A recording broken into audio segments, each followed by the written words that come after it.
Wanti isin isaa qabatanii aga kabajaa jiruu jireenya kabajaa irratti bayyaadhaa amaaraa isin fedhu galaana bayyaadhaa dhugaan isin matuutin hantuutee kormataa kunaaf ganna lalisaa goraa gurraachataa uffaataa jiraataa biyya koo banaa ta'aa biyya hundaatti dhufaa fayyaa nagaataa goraa lalisaa. Tole eebba Zarihuun Wadaajotiin qophii keenya har'aa bannee daawwattoota keenya attam jirtu fagoo dhiyoo kan jirtanii kun miidiyaa ODM jedhamudha. Oromoo Digital Multimedia kan jedhamu kun as kallattumaan biyya Ameerikaa jedhamtu kana biyya Trump kana kallattumaan maddeen social media adda addaarra kallattiidhaan kan darbaa jirudha. Gama YouTube'iitiin gama page keenyaatiin yeroo ammaa kana immoo qeexa addunyaan afaan kana dhaga'u hundumaa keessatti waa qaanqee wayii miidiyaa facaasaa jirudha. Attam jirtu qophiin koo qophii taajjabbiiti. Qophii sadiin qaba har'a miidiyaa koo keessatti qophii sadiitu jiru. Qophii taajjabbiitu jiru. Gumaata aadaatu jiru. Akkuma kana immoo dhaamsa galgalaatu jiru. Egaa hojjetoota baay'een qabnu waan ta'eef nama tokkotu waan kana hunda waliin wanna jedha waan ta'eef jireenya dhiibaa innu jireenya biyya faranjii yeroo tokko immoo gadi baanee tarii isin bohaarsuuf yoo ta'uu didde immoo isin madeessuuf yoo danda'ame isin gammachiisuuf yoo maa humna ol taate immoo isin aarsuuf waama tokko kaasuudhaaf mata dureen dubbii har'aa wabii maccaa itti as baate diyaaspooraan abbe maal jettan siin jedhe WABII MACCAA Association siin jette diyaaspooraan kuno logo kana WABII MACCAA Association wabiimaccaa.org kan jedhu tokko immoo yoo latte Google keessaa maaliif ijaarame maaliif dhaabbate maal godhe kan jettu tokko argita jechaadha. Qeeqarraan jalqaba. Zarihuun xinnoo sammuu keenya walii wannoonuu gaafa godhu walitti deebina maali wabiin maccaa? Wabii maccaa waan jedhu kana irra caalaatti jechuun hin danda'ama. Dhibbantaa 99 yoo ta'uu baate yookiin dhibba yoo ta'uu baate 99 ijoollee Wallaggaatu ijaarrate biyya alaa kanatti.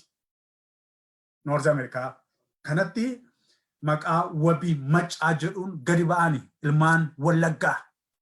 Ilmaan biyya gooticha Oromoo hayyicha Oromoo Zarihuun walitti deebinaa walii wajjin daqiiqaa muraasa turraa amma dhumaatti na hordofaa.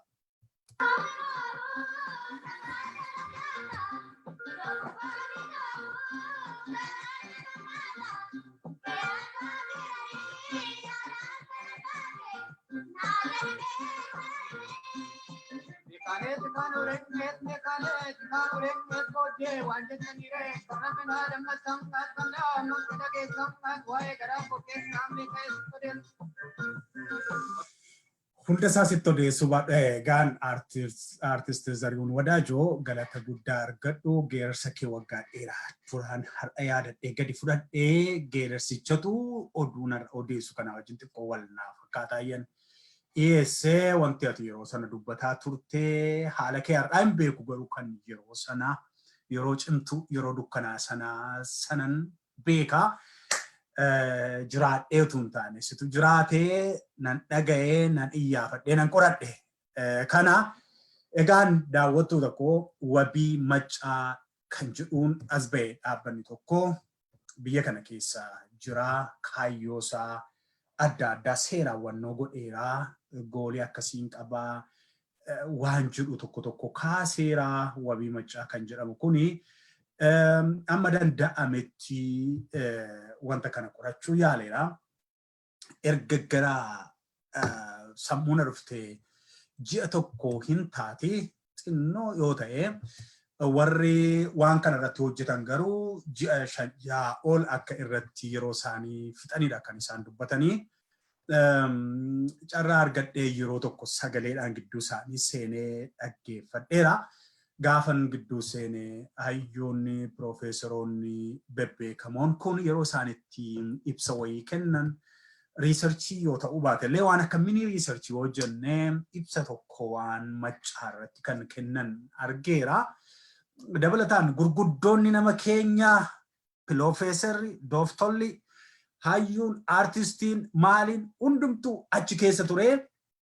Baay'ee waan baay'ataniif maqaa isaanii suuraa isaanii asirratti fidee dhangalaasaa isin agarsiisuuf xinnoo yerootu nan ga'u ijoo dubbii kana jala wannoo jedha waan ta'eef akkumatti gaafa isin barbaaddan isin dhangalaasaa maqaan na biraa isaanis iccitan goone waan baay'eesaa weebsaayitii irratti baasaniiru kaayyoo isaanii haa ta'u malee utuun gara sanaa hin naqin gara wabii maccaa hin naqin nama komee wayii qabu nama Facebook irratti nama komee wayii qabu qulloo busaa jedhamu dhiiraa ta'u dubara ta'u hin beeku waa'ee maccaatu wabii maccaa jedhamu kana ikkifatee barreessaa. Kanaaf yoona of kolchita waan inni jedheen sini dubbisa social media irra iji koo hin naannofti ergasii booda yeroo isheen naannoftu sana maa inni laata wanti kuni jedhee immoo waliin waan dur walitti kuufadheef cura wajjiniinanii wal bira qabeetani kanani dhiyeessuu. Kanaaf yoon kallattumaan yaada kootuun jalqabeen yaada nachirraa argadhee sanarraa yoo waan tokko waan yaadi namicha sanaa jedhe warra dubbisuun aadaa xinnoo isiniin taanee fi yoon isinii dubbisee yookaan immoo yoon raaflee waan manni jedhee wannoo dheewu akkas jedha namni qulloo busaa jedhamu suni maqaa Facebook isaati. Oromoo kana qalbii fi obsaan dubbisaa. Oromoo kana qalbii fi obsaan dubbisaa jedhee obseen dubbisee qalbiidhaan dubbisee bukoo garee diyaaspooraa wabii maccaa ofiin jettu hubadhaa Oromoof dabarsaa jedha. Tole reetan miidiyaadha waan ta'eef Oromoofan dabarsuu yaale kunoo. Ilmaan Minilikiif diqaalonni isaanii yoomiyyuu Oromoof hin ciistuu jedhee jalqabe namni kuni. Oromoo tokko qabattee Oromoo guutuu cabsitee garboomsuun waggaa 150 ol Oromoo addaan baastee bitteetti. Tarsiimoon Oromoon cabsuu haala jijjiirratee bal'inaan itti fuftee jira. Waggaa lama as Oromoon biyya keessaa tokkummaa isaa daran waan cimsachaa dhufeef ilmaan diyaaspooraa Oromoo raqaaf jiraatanitti bal'inaan itti gargaaramaa jirti. Wajjeessa namichi. Akkuma wayyaaneen taayitaarraa qabsoo qeerroon ari'atameen diyaasporaan ayyaana laallattoonnii fi warri jibbiinsa dhuunfaan guutaman akkasuma hawwii raqaaf taayitaa hedduu qaban fiiganii dhufuun mootummaa jala seenanii sum'i isaanii facaasuu eegalan. Barreeffama isaa keessaa namichi kun nama biyya taa'ee barreessu fakkaata. As dhufaniidha waan ta'eef. Jarreen fiiganii dhufan hedduun isaanii maqaa qeerroo jedhu kan dhaga'an erga biyya seenanii yoo ta'e iyyuu qeerroo jechuu isaantu caaleedha. Kaayyoon isaanii inni guddaan sodaa abaa'oo waan qabaniif mootummaa jala seenuun abaa'oo dura rukutanii balleessuuf adeemsa keessa immoo viidiyoo irra taayitaa dhuunfachuu ture. Kanaafuu akkuma dhufaniin mootummaa jala seenuun Oromoo addaan baasuu eegalan. Mootummaan jarreen Oromoo addaan qoodan waan barbaadduuf taayitaaf qarshii itti kennee jarreen kanatti gargaaramaa tureera jiras. Hojiin diyaaspooraa taayitaaf raqa argatan inni duraa taappellaa warratti lixaa, shanee, shiftaa jedhuun Oromoo maccaa Wallaggaa keessa jiru jilbeenfachiisuu ture. Kanaaf immoo falli gaarii Oromoo Arsii gargaaramuudha jedhan garuu hin taane. Oromoon Arsii hunda keessanitti ittiin jedhe. Oromoon Arsii hudduu keessanitti ittiin jedhe. Ji'a muraasa dura immoo Oromoo Tuulamaa Itoophiyaa waan jaallataniif isaan qabannee Oromummaa balleessina jedhanii dhiichisaa turan. Kana ilmaan Minilik bal'inaan barreessaa turaniif kunis hin taane. Oromoon Tuulamaa haadha araamuu jedhee udduu keessa dhiiti. Hojiin diyaaspooraa biyya seenan milkaa'uu waan dideef mootummaan PP yookiin bilxiginnaa diyaaspooraa biyya ormaa jiranitti gargaaramuun Oromoo addaan baasuuf yaalii guddaarra jirti. Kanaaf immoo Oromoo Maccaa Wallaggaa keessa jiran irratti akka kanaan duraa holola jibbiinsaa oofuu osoo hin taane Oromoon Maccaa waan gaddan fakkaachuun Oromoo biroo irraa adda baasuudha. Kanaaf immoo Oromoon Maccaa qabsoo Oromummaaf godhame keessatti Oromoota biroo caalaa hedduu miidhameera kan jedhu afarsuun gowwoomsuudha. Gammachis Dastaa Buubaa kan Wallaggaa Shimallis waliin ji'a tokko dura deeme duraan kan mil'ateen beenne kaayyoo kanaaf ture. Wallaggaan deebi'ee miidiyaa adda addaa irratti kan inni jechaa ture ijoo dubbii isaa Oromoon Wallaggaa keessa jiraatu hedduu miidhameera, hedduu nama gaddisiisu kan jedhu ture. Kan inni jedhu dhugaa yoo ta'e iyyuu inni kan amma dubbateef waggoota hedduuf wayyaanee waliin ijjisaa dubbateef waggoota wayyaanee wajjiniin ijjisaa namni ture kaayyoo dhokataa fudhatee ture jedha. Maarreegaa akkuma inni biyyatti godaanetti sokkeen waan raajii tokko dhagaa jirra. Innis gareen Oromoo Macca qofaaf falmuu maqaa wabii Maccaa jedhu qabatanii as bahaniiru. Oromoon shira kana sirriitti hubadhaa. Gareen badiin amma wabii Maccaa jettu kun kaayyoo ishee inni guddaan Oromoo addaan baasuudha. Seenaa qabsoo Oromoo keessatti Oromoo hundi miidhamaniiru, aarsaa guddaa baasaniiru. Kanaaf wabiin addaa Oromoo Maccaaf barbaachisu tokko warra diyaaspooraa biraa dhufu hin jiru. Wabii bilisummaa yoo ta'eef Oromiyaa guutuu barbaachisa. Ayyaana laallattuun biyya hormaatti raqaaf jettee kooluu galtee attamitti wabii taati. Diyaasporaan kun Oromoo biyya keessaa jeequu yoo dhiisan isa deemaniif hojjetanii jiraatan maaluma ta'a. Jara kana maaltu Oromoo irra kaa'e? Diyaasporaan walii ishee hin jaallannee fi waldaa tokko keessatti hin waaqeffanne galgalaa ganama kan wal hamattuu fi walii ishee nyaattu jireenyaaf jecha hojii gadii irratti bobbaatee jirtu biilii akkamiitu natti dhufa jecha naasuun fincaaniif albaatii ofirra yaasaa guyya guyyaan naasuun jiraattu akkamitti Oromoo Maccaa biyya keessa jiraatuuf wabii ta'u. Wabii qarshii moo wabii lubbuu? Ta'uuf hudduu isaanii banuu laata. Dura Oromoon waliin jiraataniif wabii ta'uu qabu. Oromoon Oromoo isa bira jiruuf hin qaqqabne, Oromoo fagoo jiraatuuf qaqqabuu hin danda'u. Yaaraatuu diyaaspooraa achumatti ofii keessan wal danda'a. Ilmaan Oromoo Maccaaf Oromoon Oromiyaa hundi ofii keenyaaf ni geenya. Hedduu keessan iyyuu kosii faranjii haruu keessaa isin baasnee biyyatti isin galchineerraa garuu xeerii keessan waan guutuu dideef biyyatti deebitanii diina nuuf taatanii.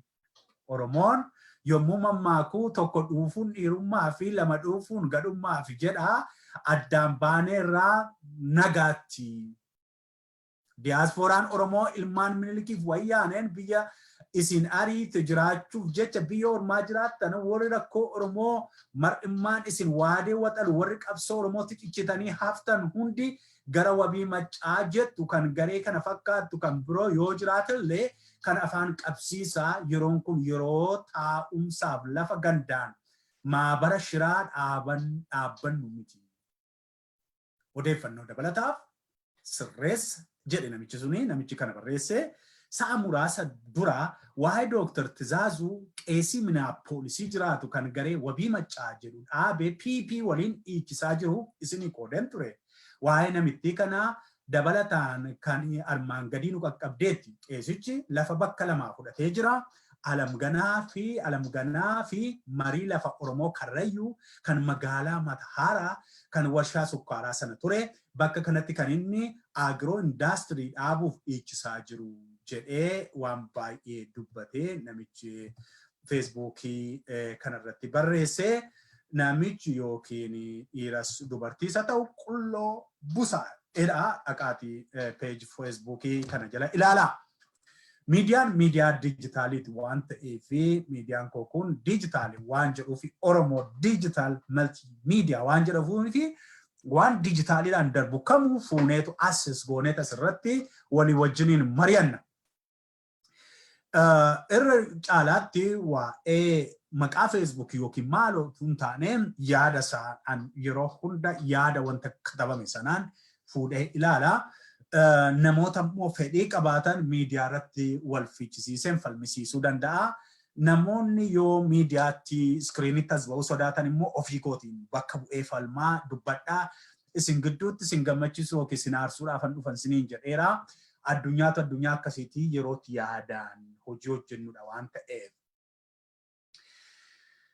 Dariiwwan wadaajoo yoo yeroo qabda ta'ee dhaamsa kootti yookiin jecha koo gara gudunfaatti utuu ani hin dhufiin xiqqoo geerarsa kanaanii irraa shaanaa godhime.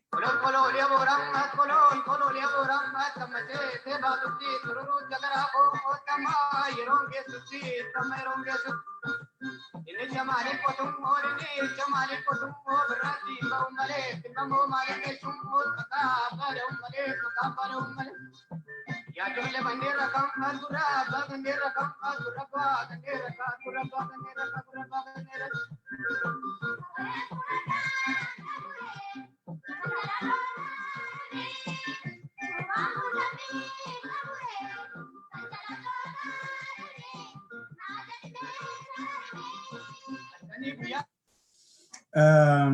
Zariiwwan wadaajoo galatoomii siin jechaa egaan wabii maccaa Lame Oromoo koo amma waa tokko walitti dudubbanna wabii maccaa association kan jedhu kuni maquma isaarraa ka'ee falmii qabaachuu ni danda'a. Waan akkasiitiin diiyaaspooraa keessatti ijaarsi ture warra maccaa qofa miti. Baay'eetu maqaa kanaan ijaarame, maqaa naannootiin ijaarame. Waan baay'eetu maqaa ittiin dhufaa sikkoo mandoo jedhamee ijaarame. Inni akkas uummata keenya Oromoo gara Arsii akkasii kana kan qabatudha. Maaloo Gibees jedhamee kan ijaarame jira kan gara Jimmaa kana qabatudha. Gara giddu galaattis ijaarameera. Associationii baay'eetu diiyaaspooraa keessatti ijaarame.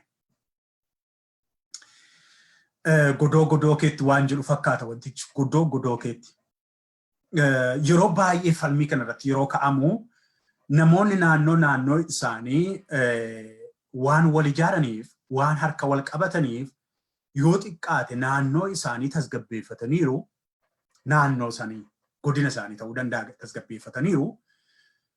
Nuti immoo sababii hin ijaaramneef sababii yeroo hundumaa waan tokkummaa waan Oromoo waan Oromiyaa haasofnuuf qe'ee keenya keessatti ajjeechaan guyyaa guyyaatti ta'aa jira. Ilmaan keenya manaa wajjin sabni keenya gubataa jira. Kan jiru xiiqiin kun waan jara kana as baase fakkaata. Dabalataan immoo Wallaggi uummanni jedhamu kun akkuma kutaalee Oromiyaa biroo yeroo inni itti waggoota lamaan darban inni isa kaan seenaaf dhiibne mootummaa warra ammaa aangorra jiraniin xiyyaaraan amma reebamuutti amma gocha amma yeroo baay'ee deddeebinee dubbanna waan kanaa amma mucaa ajjeesanii haadha irra kaa'aniitti.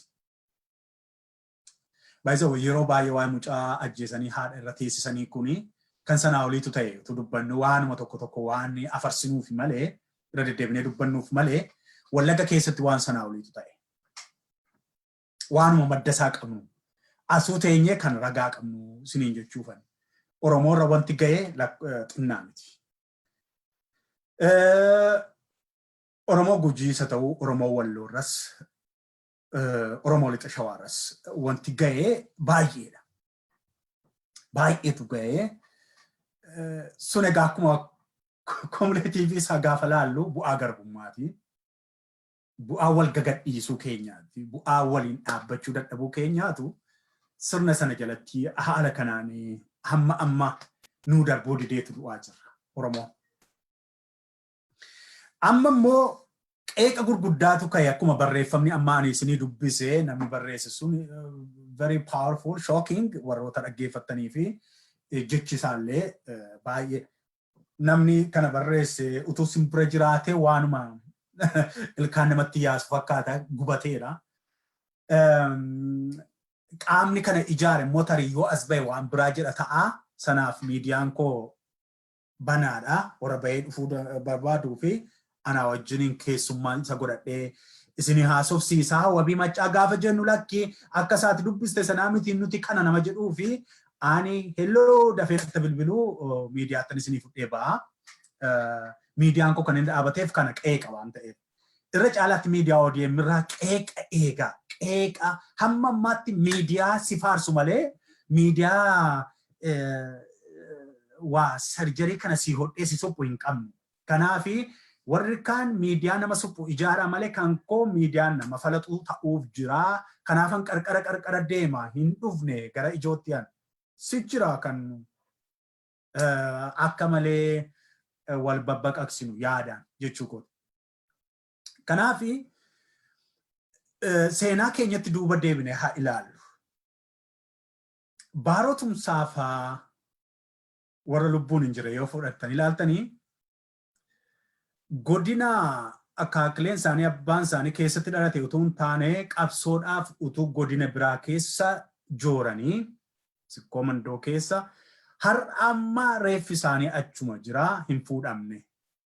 Maaliif gara biyyaatti galuus hin barbaachisu biyyi baarotumsaa Oromiyaadha waan ta'eef Arsii keessatti yoo waalames, Booranatti yoo waalames, Wallotti yoo waalames utuu biyya Maqalee yookiin biyya Amaaraati ta'ee akka taanillee maraannee lafee isaallee fudhannee siidaadhaaf biyya Oromiyaatti finna utuu biyya qabna ta'e jechuu kooti. Akka ammaatti illee hin dandeenyu iyyuu malee gaaffii akkasiiyyuu maal hojii dhiyeessina biyya Itoophiyaan baratti sammii tuqaa jiru kana keessatti illee hin dandeenyu utuu biyya qabaanne sana goona. Amma Bireeniin saba Wallaggaa bireeniin ila ishee kana sooftiweeriin saba Wallaggaa bireenii cimaa dha baay'ee. Oromoon obboloonni koo godina biraa obsaan ishee kana dhaggeeffadha. Ani Wallagga siifaarsee sana qileetti waan nama akkasii illee miti. Sammuun numti sunu takkana keessa dhufee hin beeku. Yeroo nama qeequ sintuu akka carraa ta'ee yoo iddoo akkasitti dhalate warra akkasii jibbee amantiin isaa sana ta'e amantii akkasii jibbee sintuu jedhee maqaanaa laata malee ani iishuun balaaleffadha malee abbaa koona dhashe gulummaas yoo ta'e qeeqni isaa isuma kana isuma akka godhu kanan godha malee wanta jijjiiramu miti. So sanas keessumaan hawwadha. Bireeniin wiirtuu sammuu uummata Wallaggaa waan lookaalii miti. Waan naannoo, waan gandummaa miti. Maaliif baarotta achina deebista? Eengadduma gaafa Jawaarfaa Baqqalaa wajjiniin gara Tuurii wayii gara Wallaggaa sana godhanii ijoollee huuqqattuu kaatee waa dubbatti argiteetta? Moo fidees dhaggeeffachiisu? Irra deebi'aa dhaggeeffadhaa. Oromoon jedhu malee du'aa jiru, dhumaa jiru, ajjeesaa jiraam jee mootummaan. Isaan garuu keessaanii Oromoon siin jedhu malee Wallaggi dhumaa jirra. Nunnu kun baay'ee biyya kooti. Arjo maal dhumaa jirran jedhan. Kun bireeniin dhumaa namoota Wallaggaati yaa'aniiti. Oromummaa kana baay'een ishee OPDO keessa yoo taate iyyuu OPDO ishee illee ilaalaa. Warreen akka Lammaa Magarsaa kana maaloo Atoomsaa kana ilaalaa. Bireeniin isaanii ilaa warruma gantoota sana keessa teesse illee waan biyyaa yaaddi malee waan more universal ta'e yaaddi malee qeetti gandatti maalootti wannoo jettee afarsa sana hin gootu. Kun ragaa meeqa nan fida yoo hin barbaachisu ganda waa'ee ganda tokko analysis gochuun godina tokko malee hin jirani. Fudhu leencoo lataa fudhu. Leencoo malataa fudhu. Jireenya bara qabsoosaa Wallaggaaf waa godheera yookiin Wallaggaaf qabsaa'eera yoo jette no. Akkuma Oromootti caalaatti iyyuu kan inni irratti siqu Oromoon naannoo biraatti dhalatanii godina biraatti dhalatanii. No, gandummaa kana hin qaban. Gandatti maaloo utuu jedhu ta'ee silaayyoona leencoo lataa afarfamee ona Wallagga keessatti iyyuu wannoo iyyuu gochuu danda'ama. No, akkasumatti. Garagalchii iyyuu obbo Leencoo lataa warra Wallaggaatu hin jaallattu. Hin jaallattu Wallaggi caalaatti dhugaan bocuudhaaf taana. Maaliif cinqii isa baay'een naaroo ta'e hin qaban. Galaasaa Dilboo fudhadhu nama Naqamtee yeroo miti.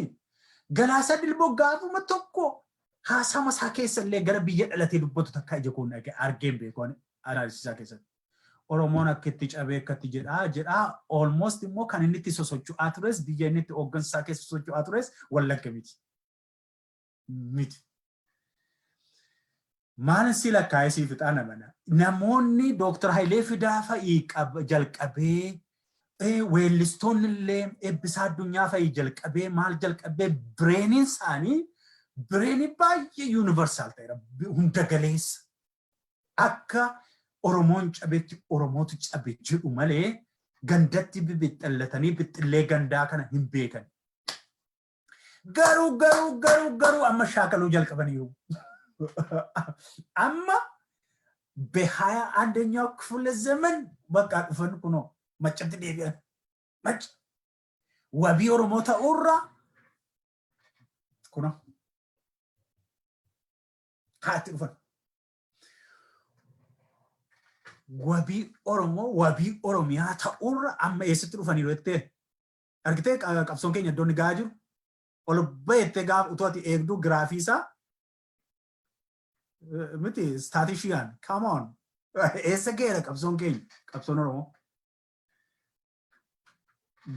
godoo keetti deebinee jechuudha.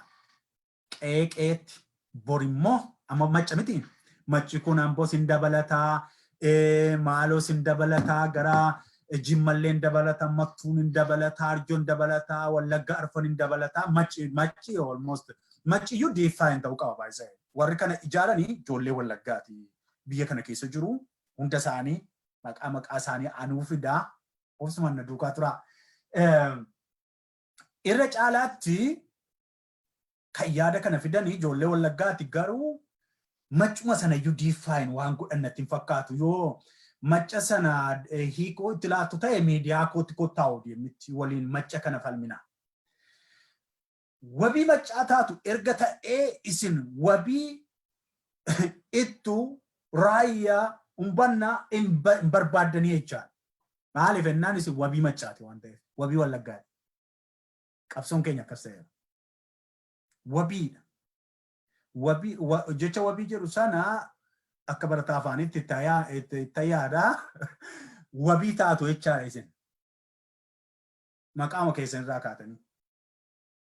Association rakkoo maalii qaban non-profit organization baay'ee utuu dubbannu yaaddoo tokkoon qaba beektaa.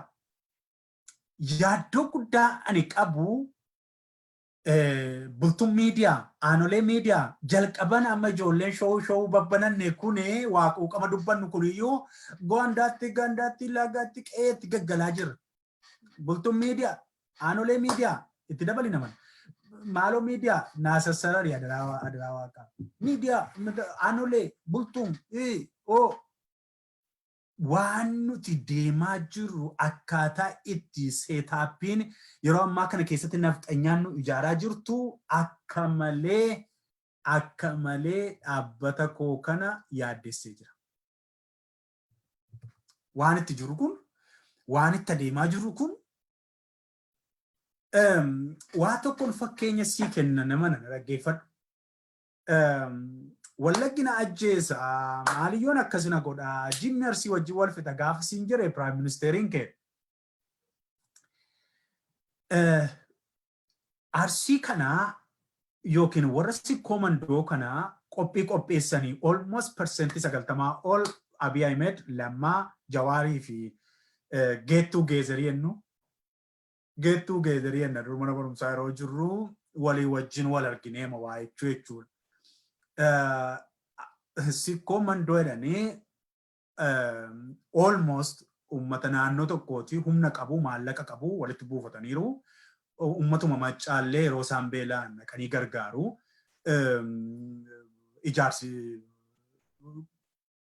lammaa kana Abii kanaa fi Jawaar kana mootii gochuudhaaf king of kings gochuudhaaf of keessaa baasuudhaaf wannoo jedhee Abii keemmoo gamna tolee simannaa isaanis qophii Minnesotaatti ta'e kanas hunda fudhatee mirqaansee nama qomoo ko'ee boossisee uummanni kun silaa hin boo'a diyaaspooraan kunis maalii kunis hin boo'a waan xiinxalu boossisee xiyyaaraan wal fudhatanii galanii hojii isaaniitti fufan isaan hojii har'a ilaalaa jiru kana jechaadha hojii daguuggaa sanyiitti fufanii ergasii booda sikkoo mandoo kee wal ijaartee amma gaa kana booda lafa barbaanna jedhanii amma kana booda investimentii barbaanna nusi biyya faranjiitii maal fuuna jedhanii biyyatti ijaaramanii pileeniin walanqattee maqaan iyyuu abbaa galmeessan dhabanii maaliif akka dhuftaniin eeyyamni isinii kenname jedhamee waan waadaa galamee fi biyyi kana booda kan keessanidha bilisaan wajjin hojjedhaa jedhanii gammade namni mirqaanee bilisoomee ergasii booda wal ijaaranii dhaqanii bizinesii tokko jedhanii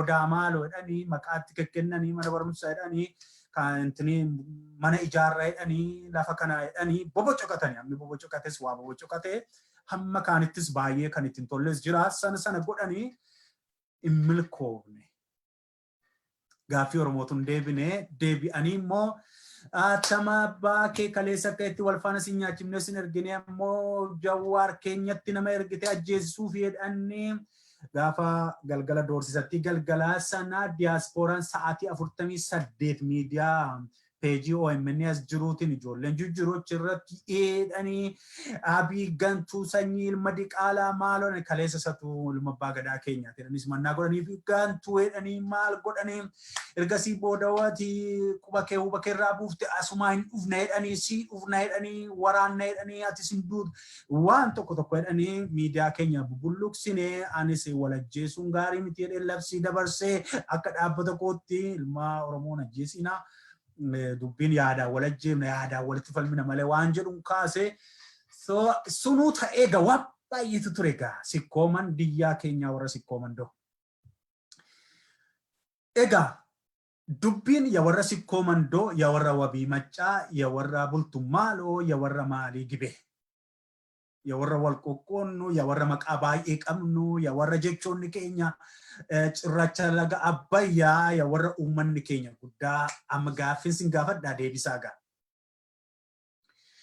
Bireeni keessan kana nama olii gadi fuudhee ittiin taphatu kana beekaa jirtu. Amma immoo Arsiin akka uummata nagaatti ol kaasuudhaan gaafa Arsiin sun akka Itoophiyaawwi sana gaafa isheen fudhachuu diddu sikkooman doommoo isheen moo xiqqoo qabbaneessanii irratti duula bananii biltiginnaa kana taayee faajinni maali kana maaloo addunyaa eeluu addunyaa kana as babaasanii xibaaranii biltiginnaan waaree sikkooman doo Jawaar nama nyaataa biltigirii holola erga nutti kaasanii booda achi booda giddu galeessa immoo kaafannaa jedhanii nuti ijoollee gobanaa daacee goota kan jedhu immoo Itoophiyaawwi kana jedhanii uummanni siriyyuu tuulamni yookiin giddu galeessi Itoophiyaa tokkitti amanaa nama qooduun beeku jedhanii ol jajanii artistii qabatanii adawaa jedhanii maal jedhanii farda dhiichisanii finfinnee dhiphisanii achi booda immoo warratti wallaggaa jibbisiisan. Manan kireessinaa jenniin godhiinaati ijoolletti akkasii jedhanii yuunivarsiitii irratti ijoollee wallaggaa ishee taate qaqaalii kana gamoorraa gad darbatanii ajjeessanii ergasii booda ijoolleen maatiin hiyyeessaa wallaggarraa reeffa barataa injiineriingii medikaalii simachuu jalqabde. Hojiin dabarsine irraanfatiin seenaa namana waan keessa darbaa jiru kana inni irraanfatiin. Erga sana booda achi keessaa bosona keessaa jabaatteetu wallagga keessaa waa hamma ta'e waa fudhachuu diddee kana achi turte humni tokko turte. Humni kuni marroo Kumsaa Dirribaa jedhamtee as baatee humni sun jajjabaatte. Humni sun durumaa gaafa achi jajjabaattuu jijjiirama kanaa warrumti gale kun jedhee question gochuudhaan jalqaban gaafa jalqaban walumaa nu beenna. Hamma ammaatti torbanitti balleessina jedhanii torban lamatti daguugnee balleessina jedhanii jeneraalonni biltiginnaa dhaqanii ergasii booda hin dadhaban. Torban lamas xiyyaara erganii torban tokkos xiyyaara erganii dhadhaanii iddoo murteessaa ta'e gubanii abidda gaditti roobsanii humnattiin sun dhumuu didde. Humnattiin sun achuma teessee akka jawwee waraana dhaqu lilliqimsuu jalqabdi. Lilliqimsiti. Gaafa kanaa jarattiin xinnoo jabaatteetti kaanetti leenjifne jedhanii ijoollee hojii hin qabne baay'een dargaggoonni keenya miidhamoodha. 61,000 Shimallis fa'aa walitti leenjisanii leenjima ji'a 3 waa akkas ispoortii gaggalagan ispoortii ammaa hankoo hin geenye tokko asii gadi abidda keessa fa'aa utaalchisuu yaalaniiti gad ergan. Mar'ataan gara laga goda sana ciisuu ijoollee in bishaanne wannoo jettu kanas gagaw godhe lilliqimseetu ishee kaan immoo fudhateetu gara daddabarse. Indidde.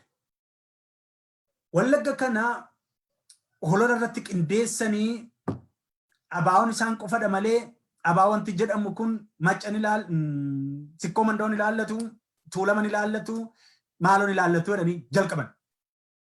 Oromoon indidde. Jabaateen mololate.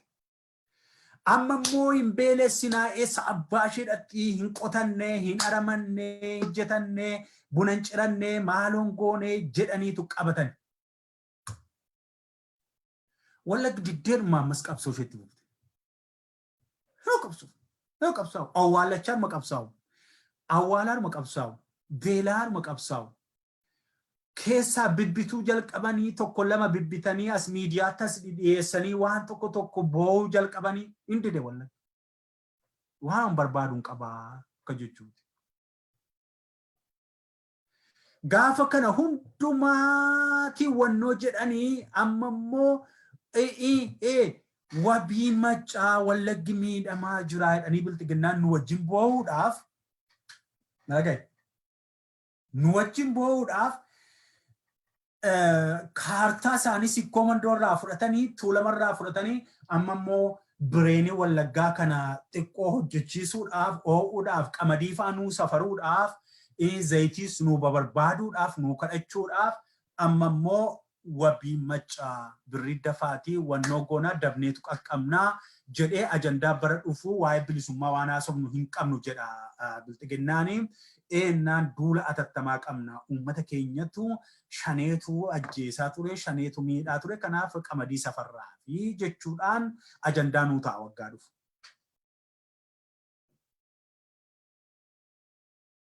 Amma waliigalaarraa warra wabii maccaa huruu natti hin deebiin. Warra sikkoo mandoo huruu natti hin deebiin. Qumna garatti jar qumna gara tokko amma dhumaatti dhaggeeffatu. Anus ittiin dheeressu. Yoo mataan usin keessaa aaraa jira ta'e immoo yaazariiwwan waa tokko geerarsa keessanaan waa tokko ittiin jedhe sekendii tokko na eegaa.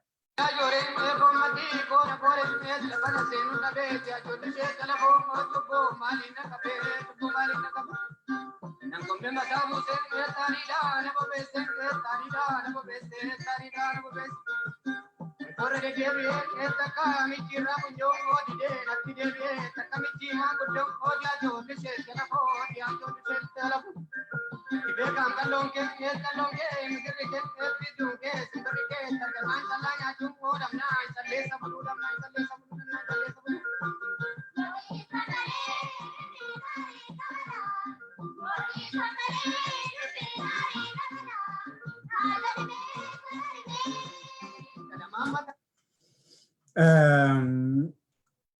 Numa jennaa egaan wabii maccaa kun kaayyoo kana fudhatee as ba'ee kaayyoo isaa tiimii isaatti ifanuma godhataa jira. Uummatatu nu jalaa beelaa jira jedhee uummatatu nu jalaa daguugameera hin qonne naramanne jedhee ba'eessa dhugaadha naramanne hin qotanne wallaggi sunii dhumaa ture. Awwaalcharra ture sirna awwaalcharra ture daa'imman isaa awwaalarra ture. Abbaasaa haadha isaa awwaaluurra ture buna sanas hin bu'anne buna qabusii albuuda biyya isaa keessa jirus funaannachuu hin dandeenye wallaggi biyya warqiitii gara laga bu'eellee warqiillee funaannatee gurgurachuu hin dandeenye abukaadoo isaa uumamni iddoo sana kan kaa'e waan margaa waan goozuu waan waddees waan ija mukaa kunii waan baay'eetu biyya sana keessa jira isa sanas hin dandeenye funaannannee yeroo baay'ee wallagga sana warra Gojjamii kana maaloo kanatu dhaqxee buna buutee fiitu kuntaala 100 yoo buuteef kuntaala 1 fudhattee galti. Inni sunis bara kana hin taane. Egaa Oromoon sana keessa jira garuu ijoon dubbii kooti ijoon dubbii keetii ati amma naa beekuu qabdu. Amma yoomiitti sirnooti nafxanyaa sirni Habashaa sammuu kana sammuu koof sammuu keen taphataa takka isa kanadhaa takka isa kanatti goraa takka isa kanaan waggaa meeqa wannoo jechaa anumaaf siin ishumaaf ishee walitti bubuusuudhaan waan nuti kiliirilii fuulduratti ilaalaa jirru waan bilisummaa waan walabummaa sabaa waan Oromoof Oromiyaa isa sana akka nuyi hin ilaalleef takka sikkoo akka laallu takka macca akka laallu takka ajandaa sana akka godhannu takka ajandaa nama dhuunfaa akka godhannu takka maaloo akka godhannu hamma yoomiitti xiinsammuu Habashaatiin xiinsammuu warra nafxanyootaa kanaatiin sammuun keenya ergamaa boora'aa jiraata. Maaliif waan nu barbaachisu sanatti humna tokkoon hin baanu? Maaliif xaafii nuu safaruuf boqqolloo obboleessa keessanaa beela sanaa safaruudhaaf wal ijaaruu irratti baay'ee wannoo jettu kana maaliif gara isa sammuu nu yaabee nu nyaati waggaa 100 ol nurra dabarse kana ofirraa qolachuudhaaf maaliif murtii isa dhumaa fudhannee maaliif dhagaa jirtu qabnu hunda gara sanatti darbannee maaliif kan jalqabaa garbummaa sana ofirraa lafaan hin dhoofu. Sawayyuu. Yoo garbummaa sana ofirraa lafaan dhoofne uummanni keenyas hin qotataa, hin aramataa, hin nyaata. Yoo garbummaa sana dhiifnee macci garee qabatee tuulamaan Atakaroo qabatee Sikkoo Manduraan Atakaroo qabatee bara jiraanyu guutuu diinni ajandaa nuu kenna nuti immoo hin falme wal falmina. Diinni ajandaa nuu laata nummoo assaayimentii ajandaa sanaa hojjetaatiin waggaa 100 dabalannaa jechaadha. Akkaataatti warri biltiginnaa sammuu kee bireen washii kana hojjetaa jiran kana yoo sii galeera ta'e diyaaspooraa keessatti diyaaspooraa tiimii tokkotti yeroo dabalamtanii baay'een keessan waan itti dabalamtaniif hin beektani beekuus hin qabnu. Nuti uumaa miti nuti waaqa miti. Yeroo baay'ee bireenii namoota warra kaanii damma fakkeessee fidee warri wannoo jedhu warruma mootummaa wajjiniin beeta mangistii keessatti walgahii iccitaatiin wal arganidha. Biyya kana keessatti kan dhufanii nu mari'achiisan kan dhufanii nu ijaaran kan sirna bulmaataa nu barreessanii nutti kennan isaan kunii qaamuma mootummaa warra biyya bulchuuti. Qaamoo tokkodha. Ajandaansaa siyaasni xiqqoo waan modernize ta'ee fi siyaasni yeroo hojjetamu akka kaleessa dheengaddaa ajjeesuu qofaan utuu hin taane jaallattee ajjeesuunis waan jiruuf qaltee nyaachistee obaasaas ajjeesuun waan jiruuf diijitaalii kanaan immoo gowwoomsuunis waan jiruuf waan hundumaa yeroo itti seentan question godhaa. Sanatti aanee booda maaltu ta'aa kan jiru. Utuu kaleessa Sikkoo Mandoo hin ijaaramne ta'e wabiin maccaa sarara inni dhufu ture. Hin gadda mancaane beektaa.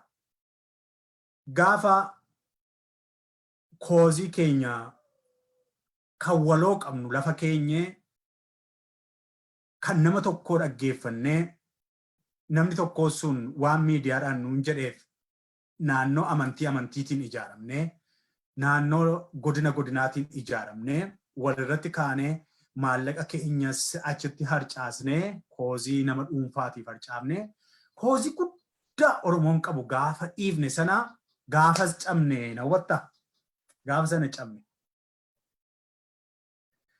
yoo akkasittiin deemne maccillee bal'aadhaa sikkoo mandoollee bal'aadhaa biyyayyuu ta'uu danda'a tu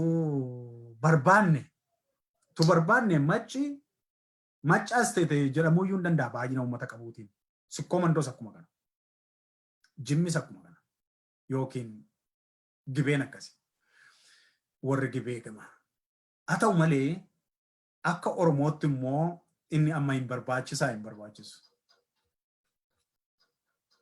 barbaachisu iyyuu malee utuun jaallatiin booda aanaatti dhufuun hin hafu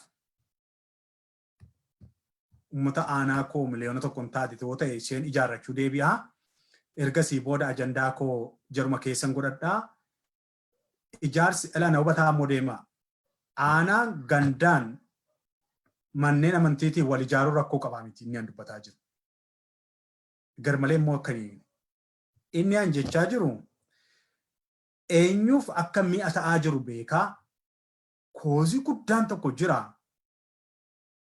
ayisuusuudhaan carqee walitti buufnee walii erguu xiqqoo kan caalu waan nu nyaate jira waan nu nyaate sana irratti maal ta'a ergaan takkaa yoo xiyyeeffanne kan jedhudha wanti guddaan warreen immoo waggaa muraasa dura lafa Oromoon jiru iyyuu hin beekne reef erga bilxigoome booda Oromummaan kun keessaa aaruu jalqabee deebi'ee dhufee afaan sinitti mi'eessatu seenaa qabsoo keetii natti mii jedhaanii dura nama tokko seenaa qabsoo isaa gaafadha haburjaaja'u hadadhabuu hamaala godhu namni qabsoo keessa ture eela qabu waan inni sitti himu waan bishaataadha namni kaleessa sooshaal miidiyaa irratti qabsoo baree akka keenya kana showuu banatee odeessuu qabsaa yoo sitti fakkaate atis gowwaadha. Atumtu namni ilaalaa jirtu kuni qeerroo kaleessa waggaa 15-20 yerootti OPDO'n hin uumamne dura warraaqa jechuudhaan ture sana keessatti bu'aa bayii argaan nama dhuferraa utuu hin taane isa lagatti gadi gattee yoo nama waggaa 4 asii miidiyaan banadheedhee ani abbaa qeerrooti miti yoo siin jedha ta'e ati gaafa sana amante koozii guddaa tokko gatti jechuudha. Waan Oromoo tokko hin beektu jechuudha seenaa hin qabanne walqabatiinsa qabdi qabsottiin walqabatiinsa walirratti harca'aa dhufte qabsottiin yeroo seenaa qabsoo naareet gootanii iddoo isheen kaatee fi galii isheen qaqqabuu qabdu wajjin wal qabsiisaa anaalisisii kennaa warra miidiyaa irratti kennitan. Warri teessanis immoo akka itti gaafadha. Seenaa qabsoo hundee namaa seeraan qayyabadha. Beekan gulummaa qayyabachuun dura lafa beekan gulummaa maatii obbo gulummaa irra naannoon sun hawaasni maal fakkaata hin qotu moo akkasii qabsoo keessa turan immoo akkanaa maal akkamii hordofu jedhaati dura dhaqaati qorannoo haqaa geggeessa. Ergasii booda as deebitanii beekan jechuun kana ittiin deeffaayin gootu. Akkuma kana nama tokko miidiyaa irratti cululuqee ba'eef afaan toluuf dubbii miidhageef waan qabsoo kana naafuu edeema jettee irratti of hin gatiin. Dhaqee diinaaf si kenna. Walitti si qabee baabura tokkotti si fe'ee dhaqee galaana diinaa irratti si gataa achi booda daaktee ba'uudhaaf waggaa dheeraa si gaafata. Qabaa diinaa keessa si galcha. Qabaa diinaa keessa of hin galchiin Oromoo ko. Wallaalaa ko. Wallaalaa akka kooti. Dhaqxee hin galiin. Uummata Wallaggaaf yookiin warra wabii maccaaf dhaamsa addaa kan hin qabu xumuruu koon dura akaakileen keessan ijoollee Wallaggaa qaqaaliin guyyaa tokko waa'ee gandaa waa'ee lagaatiin seenaan qaban. Waa'ee Oromootiin malee. Waa'ee Oromiyaatiif malee. har'a bara dargiyyuu xiyyaarri iddoo sadii ture buufanni xiyyaaraa iddoo sadii ture Wallaggaa keessa. Wallaggi qaroomina har'a miti kan inni namatti himu. Kaleessuma qaroomaadha. Kaleessuma impaayera sana keessatti yeroo jalqabaatii fi xiyyaara kana samii keessa fudhatee kan ba'e dhalataaruma Wallaggaati. Bireeni gurguddoo sooftiweerii Afrikaa jirutu biyya sana keessa jira. Asis biyya kana keessattis Noorz Ameerikaattis maalittis dhokatee jireenya isaa jiraata malee sammuu babbarate baay'eetu jira. Namoota ol ba'uu qabanii fi miidiyaadhaan qabsoo keenya qileetti warra naqanis warruma Wallagga sanaa dhalatantu asitti coach godhee barsiisaa ture. Miidiyaattas baasee beekumsa lafa lafatti akka hiriyaatti wajjin taa'ee beekumsa irraa dhugaa isaaniin achi kaa'ee miidiyaarraa mirqaanuun beekumsuma jiraati malee beekumsi guddaatu jira. Isin beennaa, isin beennas. Homaan jettan. Garuu deebitanii erga wantattii kana gara xumuraatiin geenye biyyi sun iyyuu qarqara bahallayyaarra erga seen geesse booda erga biyyattiin amma dhaati ishee babbaduudhaaf jettu kana keessatti yoo Maccaa Tuulamaa Sikkoo Mandoo jennee walitti yaane gaafa wantattii sana harka keessa galfannu sana walitti wanta ta'ee jalqabna waan ta'eef kottaa moggaasuma maqaa keenyarraa yookaan utuu akka kooti wabii Oromiyaa jedhanii ka'aniitu Oromoo Wallaggaa miidhame sanatu gargaaranii gaarii ture warri akka wabii Maccaa kun. Akka kooti jecha yaa beekan afaan barsiisaa turte maal goon waa'ee maqaa kanaa jedhanii silaa taajjabbii kanatti siqanii marii mari'achuun hin jiru malee marii mari'achuu dhiisanis egaa ani ittuman dhufa akkasittan isaan argadha waan ta'eef wabii Maccaa jennu moo wabii Tuulamaa jennu moo maal jennu beekootu sannaan jedhaniiru ta'e koree keessa nagashaniiru ta'e yaa Oromoo Wallaggaa wabii Maccaa hin jedhiina maali nuti ijoolleedhaayi wabii Oromoo yookiin wabii Oromiyaa jedhaati. Ergasii booda iddoo miidhame sana Booranaa isa miidhamu, Gujiidhaa isa miidhamu, iddoo kamii isa miidhamu humna qabdan walitti buufadhaatii gargaaraa Oromoo waan gargaartanii. Biyya bushuun dandeessan silaa Noorz Ameerikaa jirtu biyya kan bushu warra biyya jirudha. Wabii sin taatanii akka namichuu barreessee wabii lubbuu sin taatanii sababiin isaa bosona hin jirtanii asii biyya faranjii keessa koovidiin ol golatti sinnattee as jirtu dhagaa keessa. So wabii homaayyuu ta'uu hin dandeessanii wabii xinnoo tokko ta'uu kan dandeessanii yoo waa qabaattan doolaara 5 yoo qabaattan tokko irraa achi ergitu wabiin keessan yoo baay'ate kanadha. Yoo immoo tole immoo afaan Ingilizii dubbataa daa'imni keessan isinis afaan Ingilizii dubbattu warra Ingilizii fi warra faranjii kanatti afaan isaan danda'aniin Oromoo kan jedhamu achi jira, achi du'aa jira, achi akkas gochaa jira mootummaan biyya sanaa walittanii hojii dippiloomaasii tokko tokko sagalee saba sanaa ta'uu dandeessu. Kanarraa kan hafe ministeera taatanii raayyaa ittisa biyyaa taatanii yookiin immoo piraayim ministeerii taatanii dhattanii Oromiyaa hin bulchitan. Waan nuyi goonu biyya kanatti murtaadha. Inni biyya wabii lubbuu ta'ee hojjechaa jira. Bosona keessaa qaalii kana lubbuu kanaarra du'aasaa wareegamaa jira. Inni sun jira. Warri biyyaa sana godhu. Kanaaf yeroo moggaasa maqaatiin as baatan hayyoota afaaniitiin mari'adhaa. Namoota bibishaataniin mari'adhaa. Namoota siyaasa keessatti jiraniin wal mari'adhaa. Dabballee bilxiginnaa keessa olii gadi jooraa dhattee beeta mangistiidhaa dhaamsa fudhattee dhuftee asii walitti si qabdu wajjiniin hin mari'atinaa. Ishee dhattee lafa Tuulamaa lafa Maccaa saammattee asiin jireenyi nuffisiisaadhaa biyya galtee waa tokko biizinesii hojjettee jireenya wannoo jechuudhaaf asii dhuftee wabii Maccaateettee si ijaartee yookiin maaloo gootee koozii kee guddaa gara Wallaggaatti akka isheen bilqaaxxiitti qabsoo kee fi ilaalcha kee akka isheen gashitu gootu hin dhaga'iin. Isheen talaalaakii Abiy Ahimedidha isheen. Ergamtuu jettaa gaafa naa aaru Amaarinyaan dabala siin hin jenne yeroo darbe. Gaafa ni baay'ee aaru Amaarinyaan ani naara. Afaan Oromootiin aaruun hin jiru waan ta'eef. Kanaafi waan hojjettan hubannaadhaan hojjedhaa moggaasa maqaa irratti of eeggadhaa dhumarratti warri miidiyaas bultuun miidiyaa aanolee miidiyaa maaloo miidiyaa mitiqirishee miidiyaa warri jettee jalqabdee finfinnee miidiyaa mitiqiriyoo miidiyaa warri jettee jalqabde kuni atis dhiisi yoo dandeenye kottaa maqaa hunda keenya showuu keenya walitti fiduu danda'u maqaa tokko walii gallee uummanne nummoo qophii keenya achi jalatti dabarfannaa saatalaayitiidhaan biyya keenya keessa galla. Sababiin isaa uummata keessatti jechi sun salphaa miti. Utuun ammaa Wallaggaa digital multimedia tun jedhe Oromoo digital multimedia kan jedhu kana Wallaggaa digital multimedia tun jedhe sammuu namaa keessatti waan uumamu beeka. Beekan kun Wallaggaa waan dhalatee fi argitee ajandaa ishee hunda gara Wallaggaa gochuu dandeessi jedhaa sana nama keessatti uumeetu imeejiin taane dhaloota nu jalaa qabsiisa.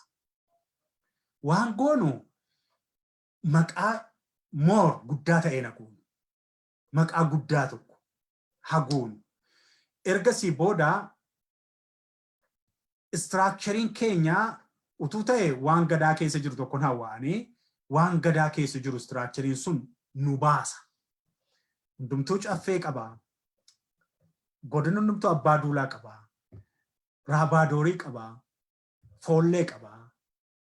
Maanguddoo jaarsa gadamoojii qabaa. Gorsitoota qabaa. Hundumtuu.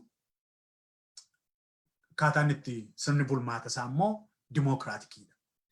Utuu arganne utuu biyya qabaanne inni gaarii ture bulchiinsa keessatti inni waliin galcha hunda keenyaa. Inni galeedha. Yoo ta'uudhaa baate wal harcaasaa deemna diinni nu harcaasaa jira Oromoo ko gargar nu harcaasaa jira ilmi maccaa ilma tuulamaa akka ijaa diinaatiin ilaalu gochaa jira ituun beekii wallaalaan keenya immoo jala hiriiraa jira artistoonni kaleessaa Oromoof Oromiyaa jedhanii gatii nuuf kaffalaa turan har'a bilxiginnaan bireenii isaanii caaltee keessaa fuutee of jalatti ijaartee abbaa kaampaanii isaaniin gootee abbaa manaa abbaa lafaa isaan goote kun cabinsa guddaadha Oromoodhaaf. Qophiin koo taajjabbii kana ilaala cabinsa guddaadha erga Oromoon iddoo tokko jiraachuu dadhabe erga Oromoon Gujii dhufee Finfinnee keessa jiraachuu dadhabe erga mucaan Finfinnee tokko dhaqee Wallagga keessa jiraachuu dadhabe akkas erga dadhabsiisuu jalqabanii warri bilxiginnaa diigamneerra nu ammayyuu qarqarumattu. Kanaaf biyya maalii jennee falmanna biyya maalii qabna. Kanarraa of adeebinu lakki beekoo waan ati jettu kuni waan ati xibaartu kuni xibaara malee kaayyoon keenya kana miti nuti warri wabii yoonaan jetta ta'e immoo ammuma kana naa bilbiliiti miidiyaatti baana. Isa bilbiltee na abaartu sana miti. Hin ta'u. Bilbiltee na abaarta taanaan ani dijitaalii kanarran hojjedhaa qilleensarraan abaarsa keessa na baasa. Inni na baariin inni nan fayyadu. Ani kottu ifaa ifatti akka itti iskiriiniidhaan falmina. Uummanni immoo nu dhaggeeffatu. Hin sodaatinaa. Silaa miidiyaa koo qarqarumatti sodaachuu immoo jalqabdan beekani. Ani tokko keessaniif hin hilu. Abaa'oo ta'ii wabaa'oo ta'ii waan barbaadan ta'a hundi keessan hundi kottaa falmaa kottaa hin falminaa kun miidiyaa bilisaati miidiyaa taajjabbii qophii itti wal dhukkubsanii wal fayyisan qophii akkasiiti waan itti adeemaa jirutu baay'ee na yaaddessinaananii akka kanan dhufaa jira warra wabii maccaa dhaamsi ani qabu kanumaa yoo dhume bozariiwwan geerarsa isaa sanaan nuufaa fixu gasii booda nagaatti qophii ODM kana fi wajjiniini nagaatti jecha qopheessee kan isinii dhiyeessan beekan gulummaa irranaa yoo ta'u gulaalaaf suuf sagalee fi maaloo anuma nagaatti.